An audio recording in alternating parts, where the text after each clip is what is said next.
આજ તો બર્થડે વાળા બાબલાને દઈ દીધું ગિફ્ટમાં ટિફિન નીનું. જય માતાજી મિત્રો, આજ છે આપણો ડે 98 ને આપણે અવારવારમાં નીકળી ગયા હતા ઓફિસે જવાનું. ખાંડીપોરે પહોંચીને જોયું તો રામાપીરની રમેલનું પોસ્ટર મારી દીધું હતું. 31 તારીખે બધા પહોંચી જાયજો, મોજ જ આવવાની હે નકરી જેકેટીમ બહાર. ઠીક હે સમરિયા.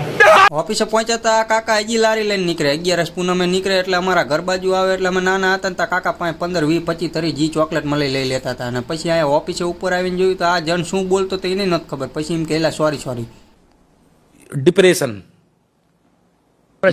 में रहता हूँ हमेशा. સ્ટોર વાળા માણસને કીધું 2 મીટર ને 2 પેટીઓ પ્રેમથી કાઢી દે ને કે મજા નહીં આવી. કે કઈ વાંધો નહીં કાઢી દો. એટલે પછી બધો તામજાન લઈને પહોંચી ગયા મીટર નાખવાની. કાકાને પકડી દીધી આપણે પેટી. મીટર નાખવો થોડોક ભોગ તો દેવો પડે ને. પછી કાકાનું મીટર નાખીને આપણે ક્યાં લઈ મીટર નાખ્યા. કેમ કે એક રસ્તે 2 પતી જાય ને કામ ને. પછી ઓફિસે ચેતક બેતક મૂકીને નીકળી ગયા આપણે ઘરે જવા. ઘરે જઈને ખાઈ પીને હોઈ જવાનું હતું. તા તો આવી ગયો તો બર્થડે વાળો બાબલો બાપુજીને પગે લાગીને કે હવે દાદા આપણે ફૂલ તરક્કી કરવાની છે. એટલે મેં વિને ટિફિન ગિફ્ટમાં આપીને કીધું ફૂલ તરક્કી કરવાનું, હોટલો કરવાનું, બધું કરવાનું, મને ફ્રીમાં જમાડો.